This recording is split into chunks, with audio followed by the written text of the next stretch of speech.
Tranche de couple, La vie, le drama et le monde coloré de Guillaume et Max, saison 4. Bonjour, bonsoir, nous sommes Max, et Guillaume et on vous souhaite la bienvenue dans ce 7e épisode de la saison 4 de Tranche de couple. Épisode qu'on a choisi d'intituler On n'est pas rendu. Et oui, et comme d'habitude, on vous invite à vous abonner à ce podcast pour être notifié des nouveaux épisodes diffusés le lundi tous les 15 jours. Et on se retrouve entre-temps aussi sur notre page Facebook et notre compte Twitter, tant qu'il existe encore. Toujours tranche le chiffre de couple, comme le nom du podcast, donc tout au singulier, ou par email tranchedecouple@gmail.com. Enfin, un mot, un seul, partagez sur vos réseaux sociaux à vos proches, à toutes celles et tous ceux qui sont susceptibles d'être intéressés par ce podcast et ces petites tranches de nos vies. Ça nous permettra de continuer à accroître notre visibilité et à garder la motivation pour vous proposer cette petite tranche tous les 15 jours. Alors Max, premier sujet d'actu, on commence sur deux sujets, on a deux sujets d'actu importants pour nous, mais pas forcément très drôles. Tu vas nous parler de la tuerie qui a eu lieu dans un club gay à Colorado Springs, aux États-Unis. Et oui, 5 morts, 25 blessés. Ça, c'est le bilan de cette tuerie qui s'est déroulée samedi 19 novembre, peu avant minuit, dans ce club LGBTQI+, de Colorado Springs, dans le Colorado, le club Q. Un spectacle de drag queen venait d'avoir lieu pour marquer la journée du souvenir trans, dédiée aux victimes de violences transphobes et célébrée internationalement le 19 novembre, quand le tueur est entré au club Q armé d'une arme automatique et a commencé son massacre.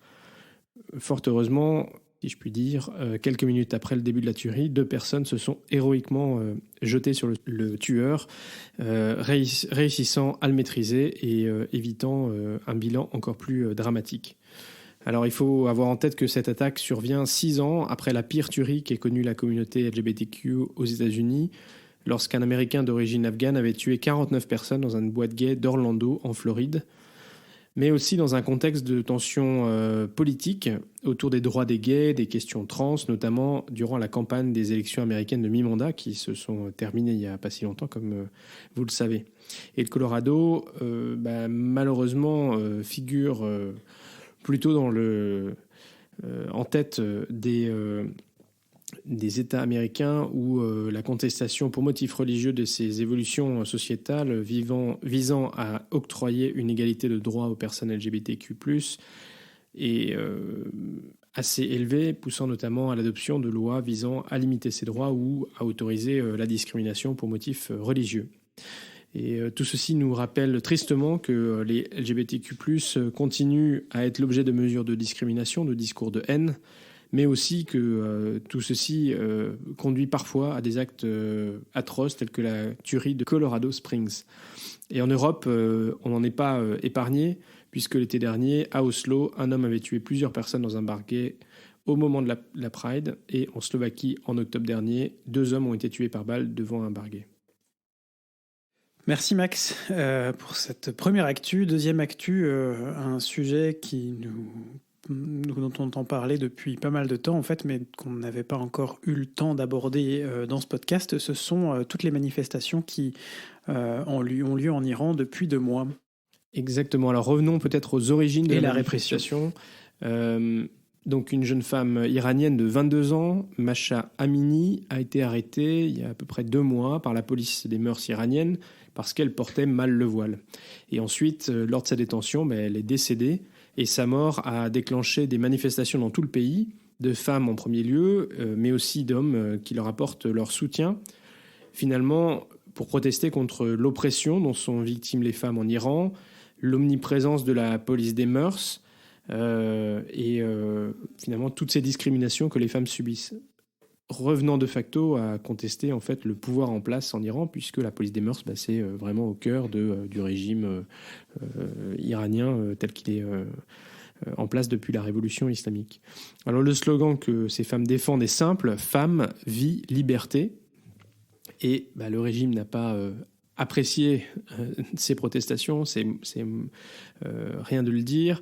L'ampleur des protestations est sans précédent, donc depuis cette révolution islamique de 1979, ici en Belgique, et l'ampleur des répressions est tout aussi dure, puisque les ONG estiment à 416 morts le bilan total depuis 2 mois, et l'ONU a évalué qu'il y aurait eu plus de 15 000 arrestations, certains disent qu'on en est déjà à 20 000, conduisant d'ailleurs le Conseil des droits de l'homme à Genève à autoriser une enquête internationale qui malheureusement a peu de chances d'aboutir puisque le gouvernement iranien y est opposé et donc ne laissera pas rentrer les inspecteurs.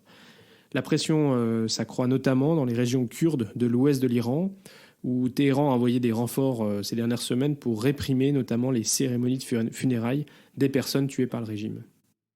Donc il y a eu près de 70 morts la semaine dernière. Tout cela sur le fond d'un contexte international déjà tendu. Vous vous souvenez peut-être, en 2015, un accord avait été trouvé entre les Européens, l'administration Obama et le régime iranien pour éviter que l'Iran ne développe une bombe atomique. Cet accord a été dénoncé par l'administration Trump, conduisant de facto au retour des sanctions et à un régime iranien qui ne se sent plus lié par ses engagements à ne pas développer d'armes atomiques. Les négociations avaient repris depuis que l'administration Biden était revenue au pouvoir et il y avait des signes qu'on était tout proche d'une conclusion d'un accord l'été dernier, mais rien ne s'est matérialisé, probablement parce que le régime iranien n'était pas convaincu qu'il était de son intérêt au vu du risque d'un nouveau retrait américain. Les Américains avaient refusé de s'engager à soutenir dans la durée cet accord, parce que ça dépend bien sûr de...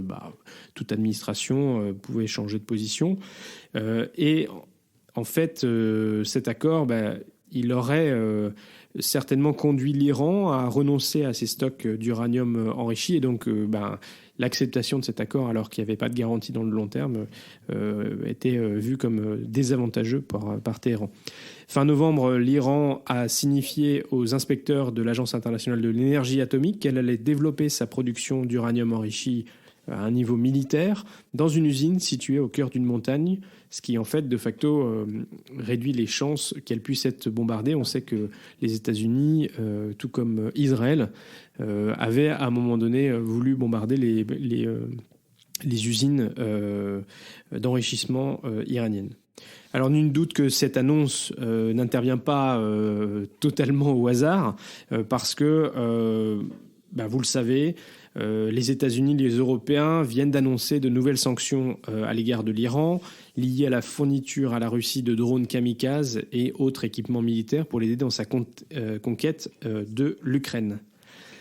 Voilà, en bref, une autre poudrière prête à exploser au Moyen-Orient. Ce n'est effectivement pas très très réjouissant. Et on n'est pas rendu. Exactement. Bon, alors on va quand même parler d'un sujet qui est plutôt positif.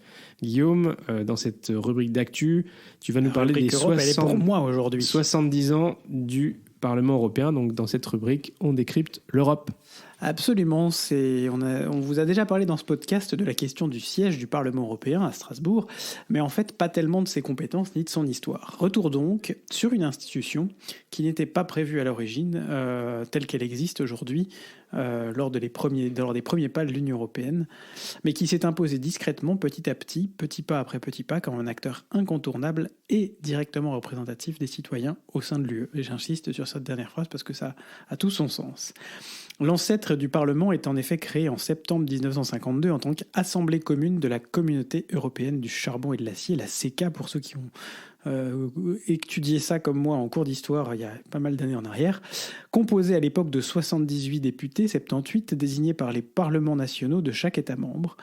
Elle devient en 1958, à la suite de la création de la Communauté économique européenne, la CEE, et de Euratom pour l'énergie atomique, l'Assemblée parlementaire européenne. Et c'est en 1962 qu'elle prend enfin le nom de Parlement européen.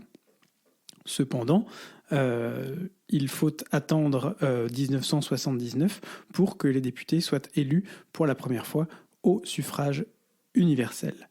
Pendant 70 ans, 70 ans, l'Assemblée n'aura de cesse d'élargir ses pouvoirs. Aujourd'hui, co-législateur aux côtés du Conseil de l'Union européenne, le Parlement européen affirme toujours sa volonté première, représenter et défendre les droits des citoyens. Roberta Metsola, présidente en exercice de l'institution, a rappelé en session d'ouverture de la cérémonie d'anniversaire que les 705 députés sont l'expression de l'opinion publique européenne. Comme je vous le disais, ils sont élus au suffrage universel direct depuis 1979. C'est cette évolution qui va permettre en fait de renforcer le rôle du Parlement européen et ses compétences, puisque le Parlement est désormais le représentant direct des citoyens. Le Conseil européen est constitué, comme on vous l'a déjà expliqué, des représentants des États, qui ne sont pas donc nécessairement dans tous les cas des élus, et la Commission européenne est, elle, constituée de technocrates, enfin en tout cas de spécialistes dans différents domaines, qui n'ont pas été désignés par les citoyens européens non plus. Ça apporte donc une forme d'équilibre entre les différentes institutions européennes. Cette évolution, donc, comme je le disais, ce passage au suffrage, l'élection au suffrage universel direct, va permettre de renforcer le rôle du Parlement européen et ses compétences.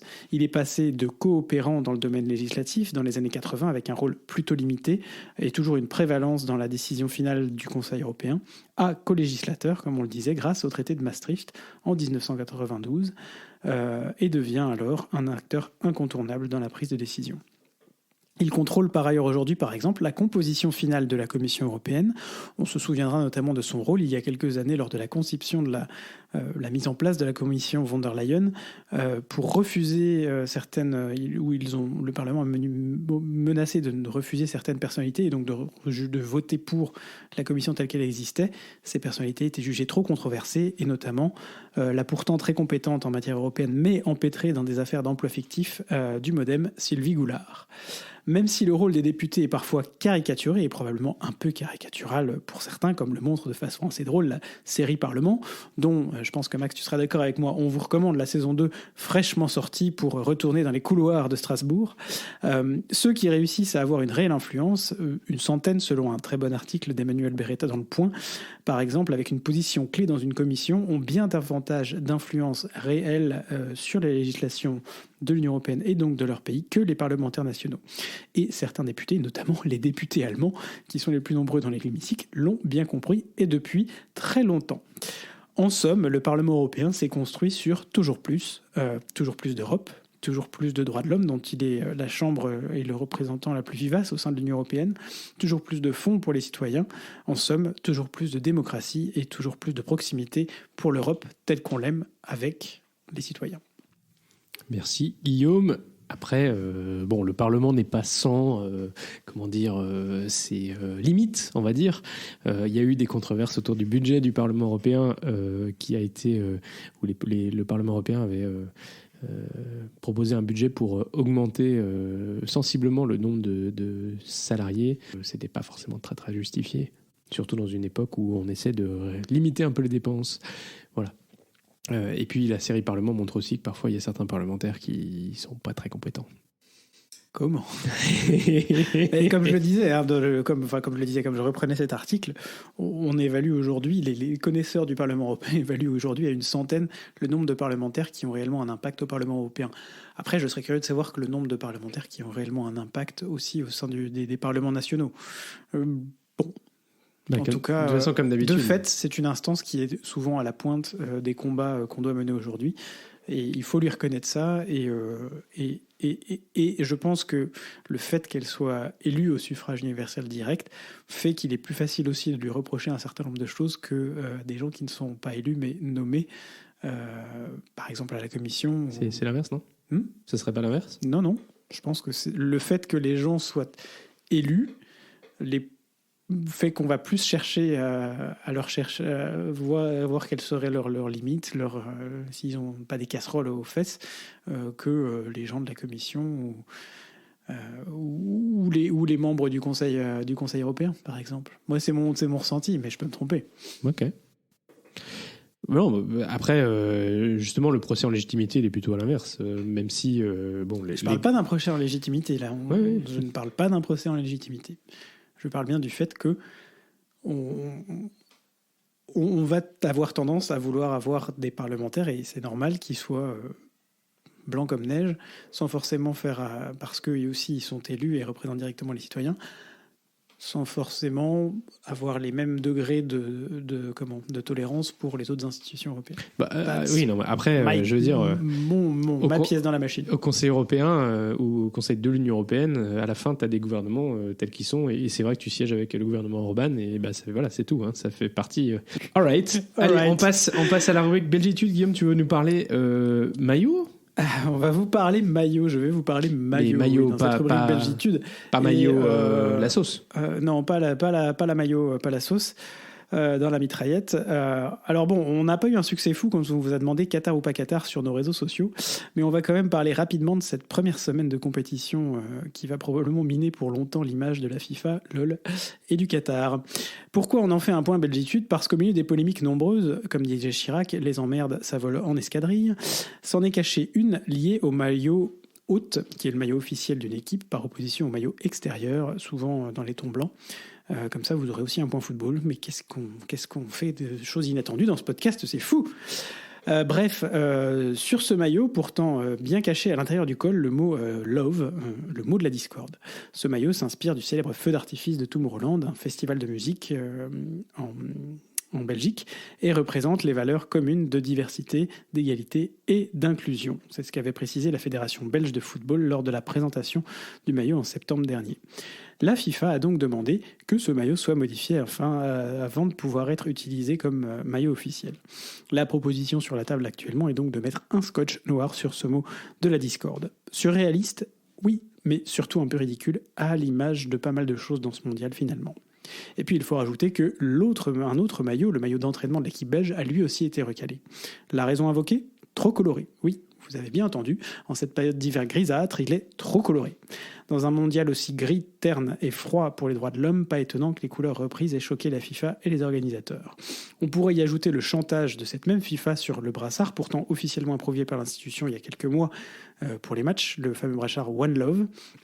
Aujourd'hui en rupture de stock, qui reprend un cœur et les couleurs qui ne sont même pas celles du drapeau JPT, qui sont juste des couleurs les unes à côté des autres, quoi.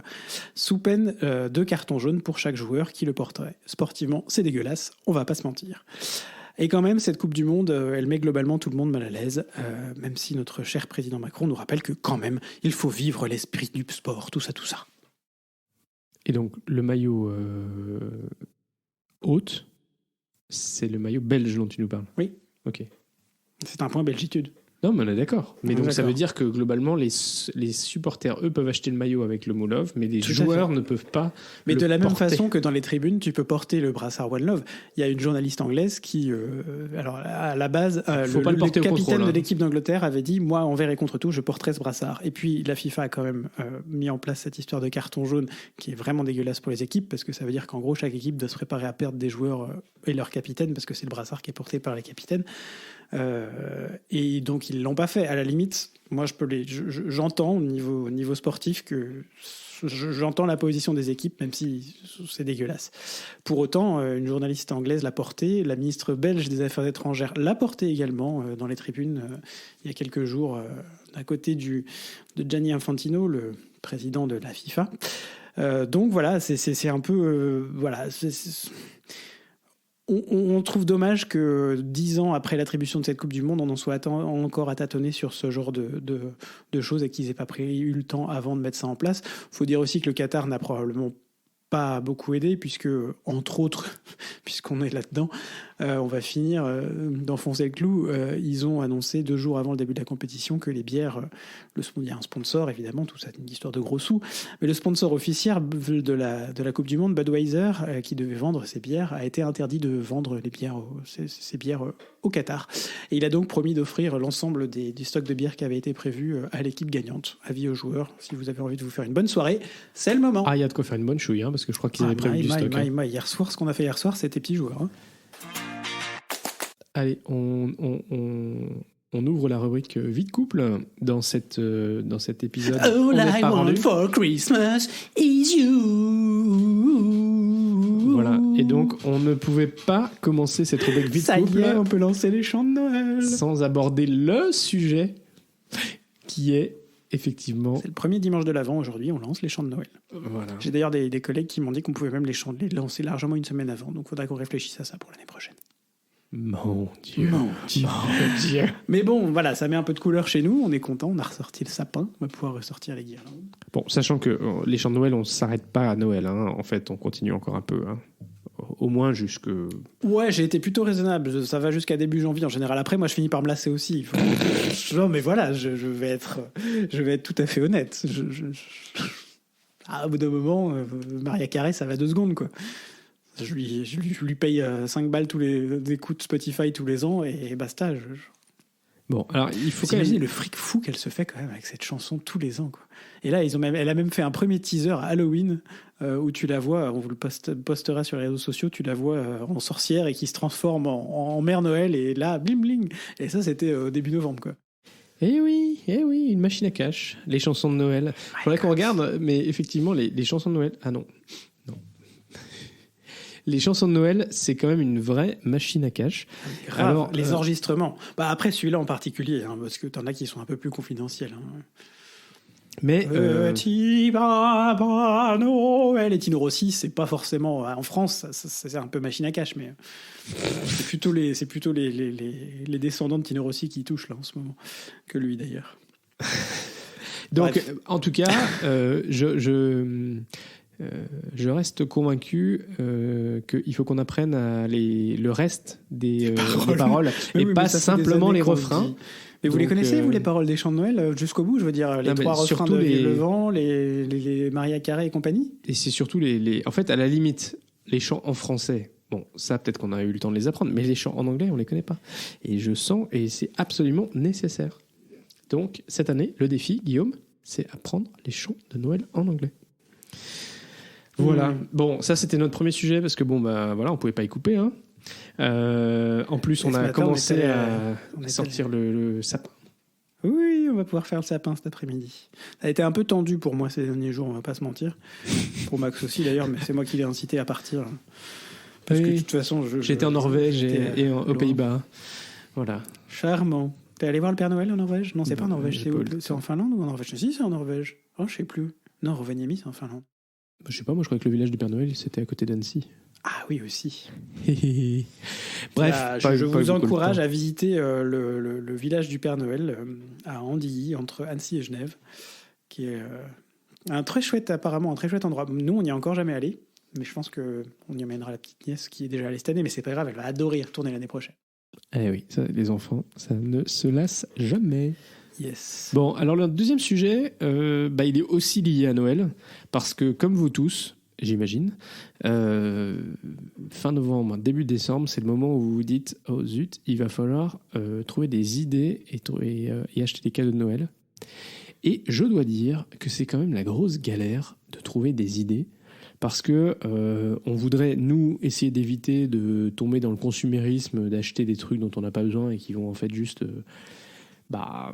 être sur une étagère, on les utilise 3 jours et ensuite on les... Voilà. Et voilà, j'ai un peu du mal à trouver des idées qui soient utiles et qui soient... voilà, un petit peu... à chaque année, on revient un petit peu à la même chose. Finalement, on n'a pas besoin de grand-chose. On est plutôt bien équipé, on a tout ce qu'il faut. Alors voilà, I don't want a lot for Christmas. C'est ça. C'est ça. Maria Carré encore. On y revient toujours. C'est un sac infernal. Mon Dieu. Oui. Mais je suis d'accord avec toi et je me pose aussi la question. Voilà, sachez si vous voulez nous offrir des cadeaux.